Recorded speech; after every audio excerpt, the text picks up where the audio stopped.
Apa kabar teman-teman Jadi Pintar? Tetap semangat ya belajar biologinya.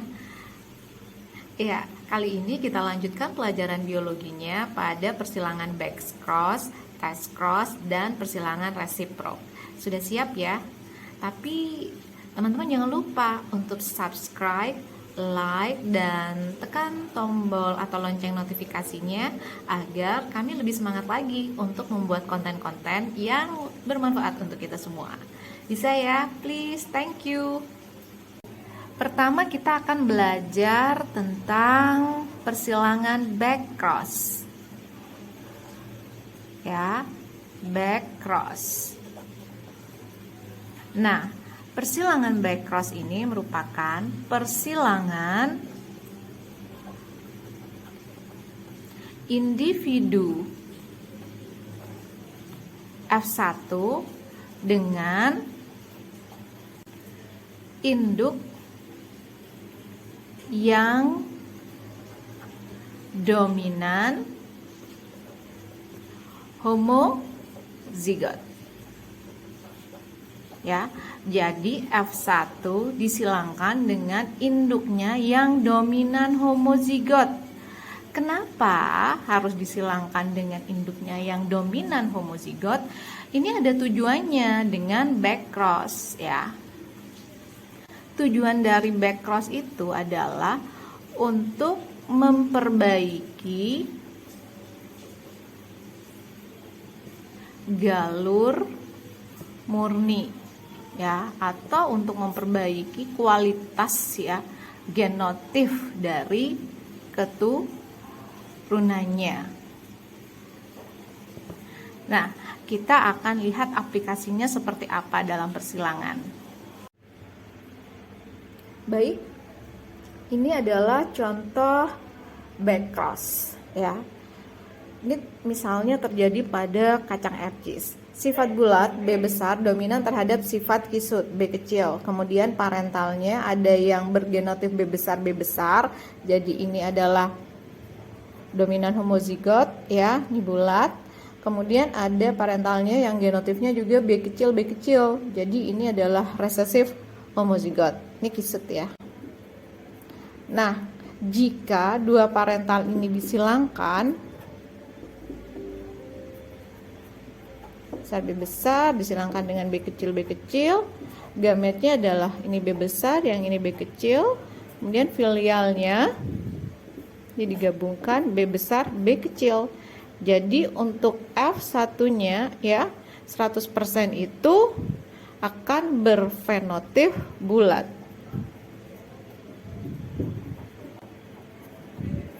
Ya, oke. Tetapi ini kan bulatnya heterozigot.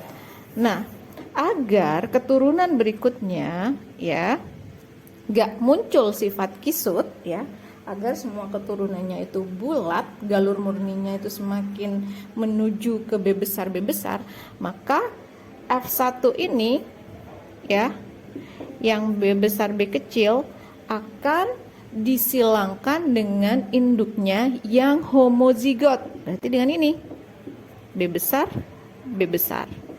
Kita tentukan gametnya ini B besar dan B kecil, sedangkan yang ini B besar. Dan ketika disilangkan akan jadi B besar, disilangkan kembali ini B besar, B kecil. Jadi di generasi berikutnya ya, di F2-nya ya, semuanya juga 100% bulat. Jadi sifat kisutnya tidak akan muncul. Tuh ya. Jadi sekali lagi back cross ya, itu merupakan persilangan individu F1 dengan parentalnya yang homozigot dominan. Tujuannya adalah untuk memperbaiki keturunan atau memperbaiki generasi berikutnya, atau agar diperoleh semakin menuju ke galur murni, sehingga sifat resesifnya itu tidak lagi muncul. Cukup jelas kan? Berikutnya adalah test cross.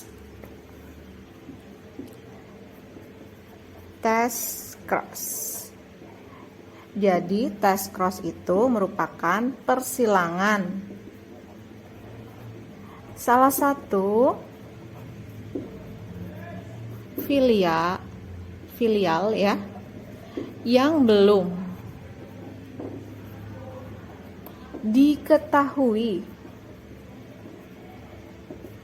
genotipnya ya, apakah genotipnya itu homozigot ya atau apakah heterozigot ya,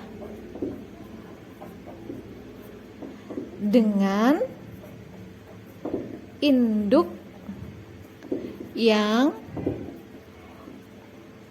homozigot resesif.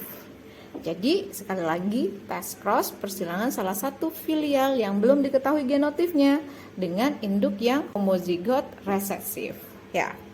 Nah, tujuannya apa?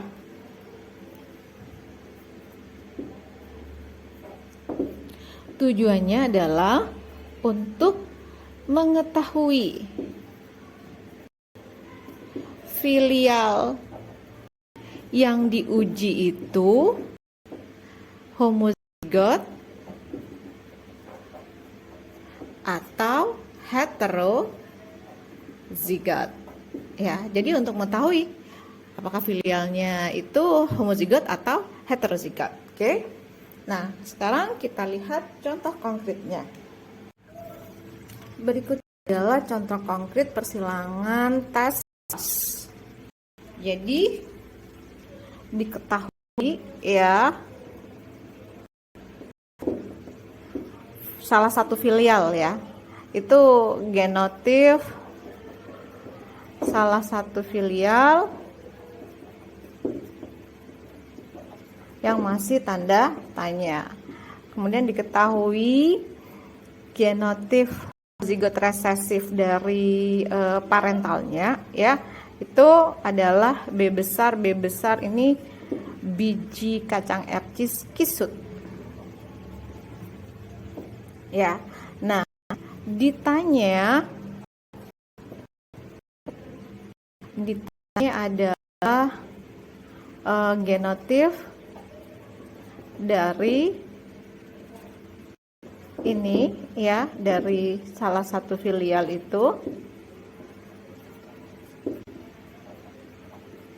jika keturunannya setelah diuji dengan ini ya, B kecil semua berfenotip bulat. Kita mulai kan jawab. Oke.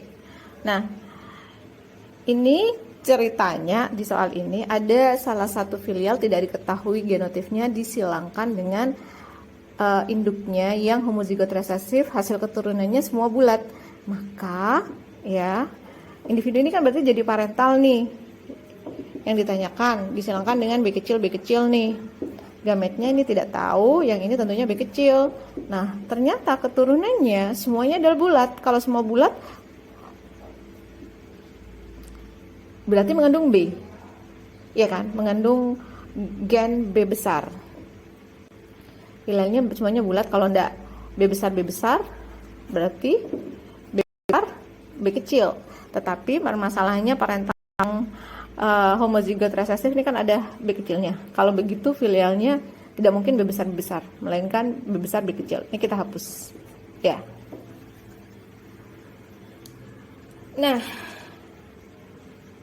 kalau begitu bagaimana ini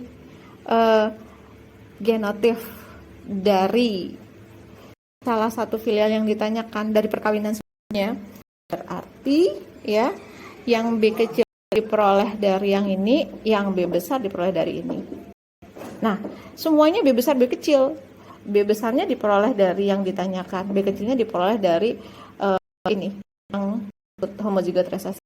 Ya, kan gen nggak bisa ditulis hanya satu seperti ini. Ya, genotip suatu individu nggak bisa ditulis seperti ini, harus ditulis double. Nah, jadi filial yang tidak diketahui genotip apakah homozigot ataukah heterozigot ya, dengan cara ini kita bisa tahu, oh ternyata genotipnya adalah homozigot. Seperti itu, ya. Atau misal ada contoh lagi, diketahui ya, ini motif salah satu filial yang masih ditanyakan. Kemudian sama induknya yang homozigot resesif B kecil B kecil. Keturunannya itu ada yang B besar B kecil, ya. Ada yang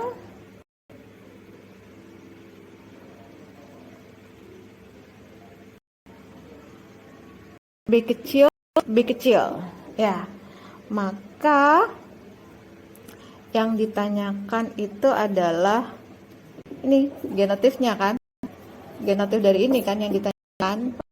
Tadi jawabnya ya, parentalnya, datanya disilangkan dengan B kecil B kecil, gametnya ini tidak diketahui, yang ini B kecil. Selanjutnya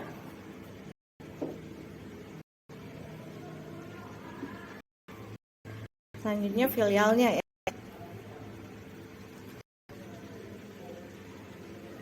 Oke, selanjutnya filialnya ada yang besar B kecil dan ada yang B kecil B kecil. Oke, coba perhatikan.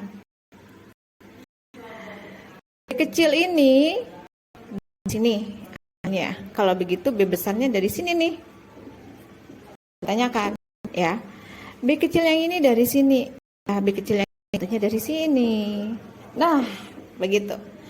Jadi untuk kasus yang nomor 2 nih ya, notif dari filial yang diuji dengan induk B kecil B kecil adalah B besar B kecil. Kalau yang tadi adalah B besar B besar. Nah, kalau itu dapat disimpulkan ya, jika hasil ujinya itu 100% sama ya, hasil persilangannya sama yaitu, maka genotif dari keturunan yang diuji itu pasti ini homozigot.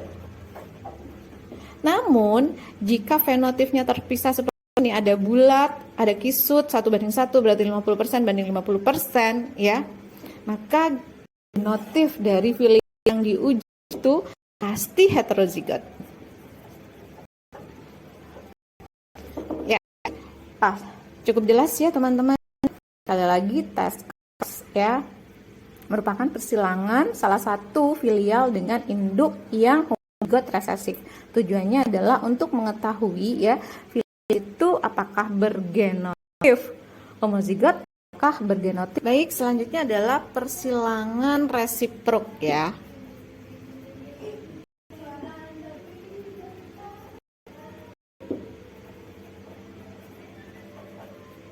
Jadi kalau persilangan resiprok ini merupakan persilangan ulang yang berganti jenis kelamin ya.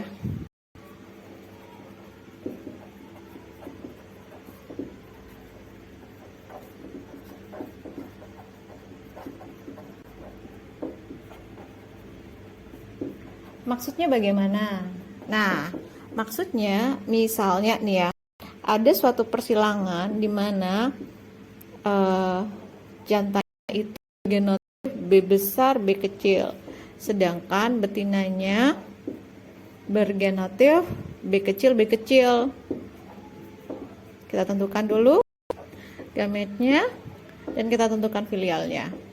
Filialnya ke B besar B kecil dan B kecil ya. Jadi ada yang bulat, ada yang kisut. Nah, ini kemudian dibalik ya, bertukar nih. Sekarang ganti, yang jantan itu yang B kecil B kecil, sedangkan yang betina itu yang B besar B kecil. Gametnya ini B kecil, ini B besar B kecil. Ketika disilangkan B besar B kecil, B kecil B kecil. Jadi keturunannya sama aja, ada bulat, dan ada tisu. Jadi sama. Itu persilangan resiprok, persilangan ulang yang berganti jenis kelamin. Genotif jantan dan betinanya saling ditukar kayak gitu. Tapi tidak akan mengubah ini filialnya ya. Tidak akan berubah genotifnya. Jelas kan teman-teman? Ya, mudah ya? Oke, teman-teman Jadi Pintar, terima kasih karena sudah mau belajar bersama kami. Semoga yang kita pelajari bisa bermanfaat untuk kita semua tentunya, dan see you next time di pelajaran biologi selanjutnya. Dah.